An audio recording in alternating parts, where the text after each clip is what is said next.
eyes off. We'll play them again when we do our group work. So y'all had a test this morning? Yeah. Everybody make 100?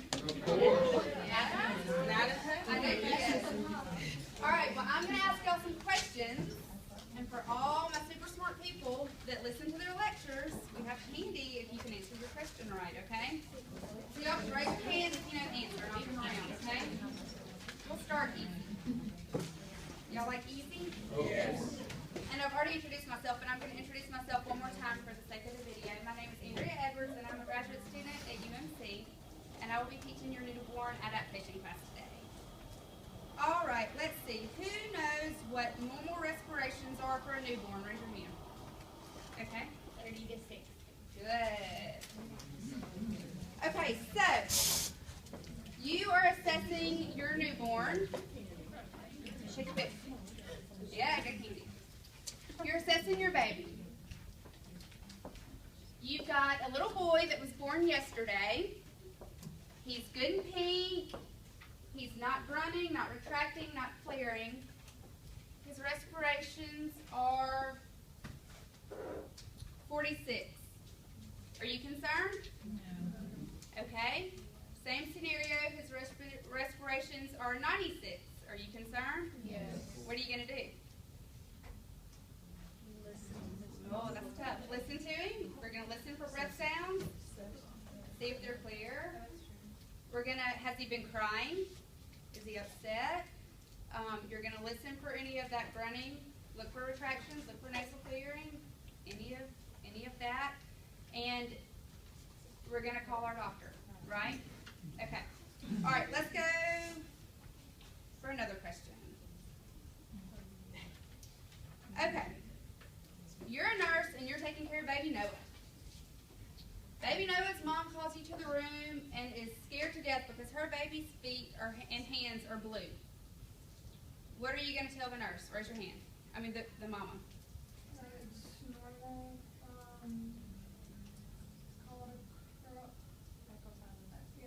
Good. Acrocyanosis, and that's normal. What is that a sign of? You still get candy. Poor peripheral perfusion. Sometimes their hands and feet are a little bit blue like that, and that's okay. And is it going to go away, or will it stay that way? It'll go away. Good. Okay. You've got another baby. Baby Sam. He's been in the room with his mama, and he has had an uneventful birth, uneventful transition. He's been doing just fine. Mama calls you. She said her baby's not breathing right. You get to the room, and she says the baby will breathe fast, and then it'll slow down, and then he'll almost like hold his breath for a few seconds, for maybe 10 seconds. What are you going to tell her? Babies have irregular breathing, so they have that tendency to like breathe real quick and then they'll stop. But it's common. It's not a. What's it called? Does anybody know what it's called? What? No. Periodic breathing. That's what it's called. Very good. Oh, I still get it? Yeah, you still get candy. Thank you. Thank you. I appreciate that. So at what point would we worry about our baby's breathing? How long? Over 20 seconds. Over 20 seconds. And what's it called if your baby doesn't breathe for 20 seconds? Apnea. Very good.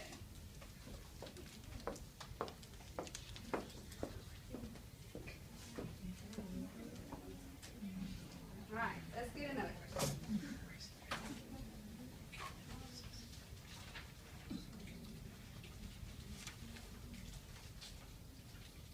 Okay.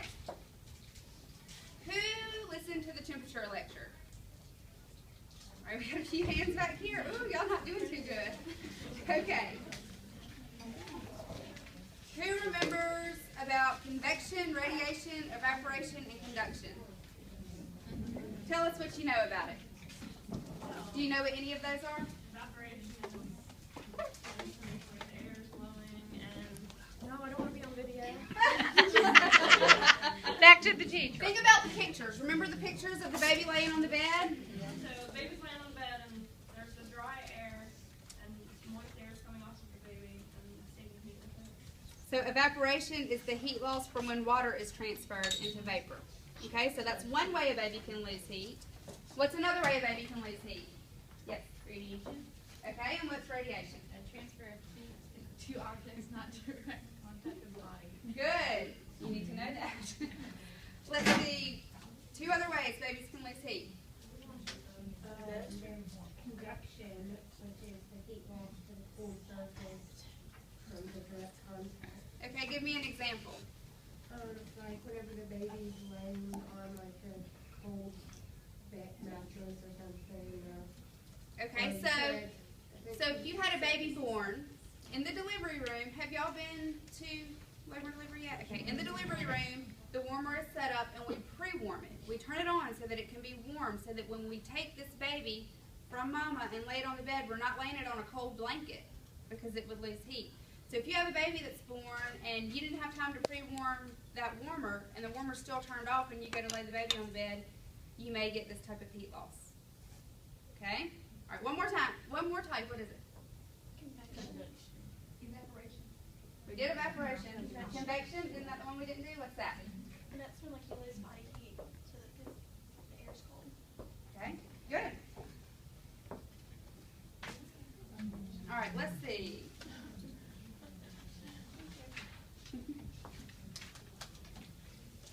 Okay, who remembers hyperthermia? Anything about hyperthermia? I'm going to ask you a question. What, do you know? What might the baby look like? What might the baby be doing with their body? Sweating? Would it be flushed, like red? Maybe, but that's not what I'm going for.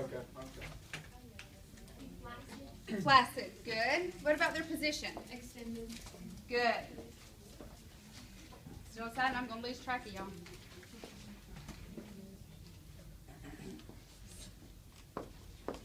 Who answered over here? All right, let's find something exciting here. Okay, this is exciting. You're a nurse.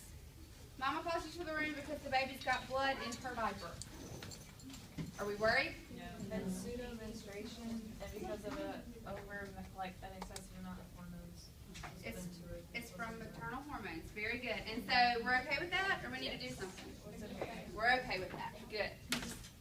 Okay, what's something else that may be in the baby's diaper that's a red color? Blood if it was a male, I have a circumcision. Good. And that is normal if the baby is 1 day old, but not if the baby is, say, 3 days old. We probably shouldn't be seeing blood from circumcision anymore, and if we do, it would just be a little bit. There's something else I'm going for. Let somebody else answer. Who hadn't gotten candy that knows the answer? Nobody? Okay. There we go. What? Okay, pseudomenstruation was the first thing we said from the maternal hormones. What else? What else may be a red or pink color in the diaper? What is it? Uric acid crystals. Okay, and what's that called? I forget. That's good. That's very good. That's called brick dust. Okay? Yes.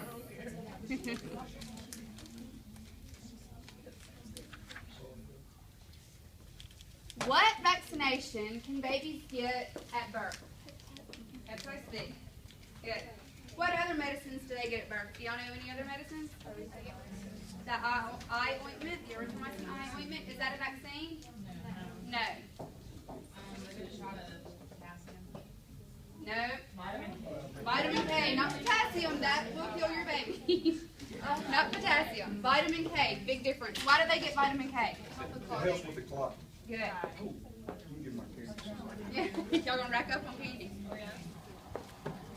All right, let's see if I can find one.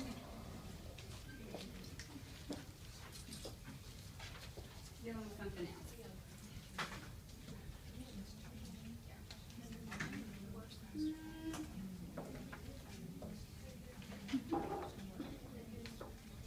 Okay, who remembers the sleep phases? Nobody?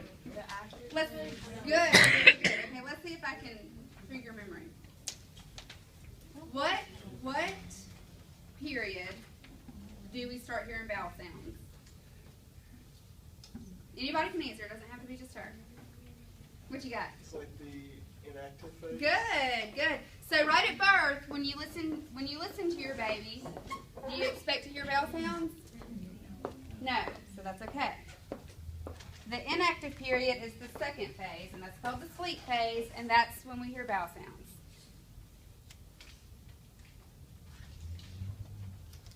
What about, I'm going to throw this in there from first semester and see if y'all remember. See how good you are. What if mama calls you to the room and is worried about the bruising on her baby's sacral area? That's fine. Meibomian spot. Good. I need a candy passer, don't I? Okay. What if mama calls you to the room and she says something is wrong with her baby's eyes? They are crossing. That happens sometimes.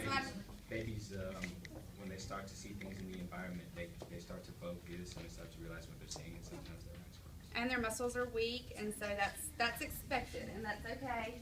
And their little muscles will get stronger, and they won't do that. Do we expect for a baby to be able to blink when it's born? Yes. Good. If your baby can't blink, might we be concerned? Good. All right. This is like super duper question. Let's see who can answer this. What are 3 changes in the heart that occurs when the baby's born? That occur. What's one change? Anybody know one change? Ductus arteriosus closes. Foramen ovale closes. Good. Ductus venosus. Good. So what if sorry. Sometimes when the ductus arteriosus and their foramen ovale are still open and they're starting to close, we hear something when we listen with our stethoscope. What? A murmur. Good. So what kind of murmur is this when that's the cause? Is it a murmur that we think is going to be problematic in the future? It should close up on its own. That we call them transient murmurs. Did I miss anybody with the candy? Okay, y'all gotta keep me on my toes. Yeah, here. You gotta claim your candy now.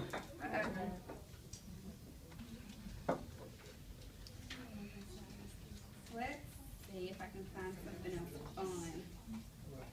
Oh, this is fun. Okay. Your baby is jaundiced that you're taking care of. For a term baby, when should that level peak? 3 to 5 days. 3 to 5 days. Who said that? Yay! Somebody studied. She's going to be a good study buddy for somebody. Very good. All right. What about a preterm baby? Good. What's the question? Jaundice, when do we expect it to peak? With a term baby and a preterm baby. 3 to 5 days in term and 5 to 7 days in preterm. So if you have a jaundiced baby and you notice the yellow of the skin, what might turn yellow next? Good. Ooh, y'all know that one. Very good. If we say something and you don't hear it, y'all ask me to repeat it because all of this stuff is very important. All right, got a few more. Almost out of candy. We're going to have to stop, huh? Let's see. What are some ways that we can prevent jaundice? Or prevent it from getting too high?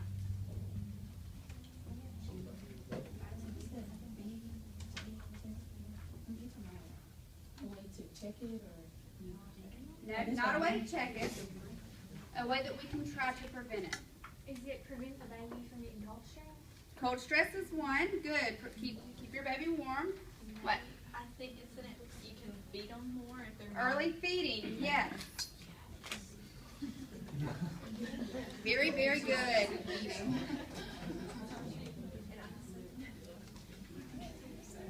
What injection is given when the baby's born to prevent bleeding? Not anything else. Look, it's a teaching moment. We're fine. That's good. We're gonna make sure everybody knows that. That's good. You did that on purpose, right? All right. Good job. Okay. What we're gonna do for the next part of the class, we're gonna do group work. Did y'all print out your newborn adaptation sheet like this? Okay. If you did, get it out. Does at least each group at least have one? If you don't, raise your hand and I'll bring you one. If each group doesn't have one. Y'all have one in your group? You got one? Y'all have one in your group? Y'all got one? Okay.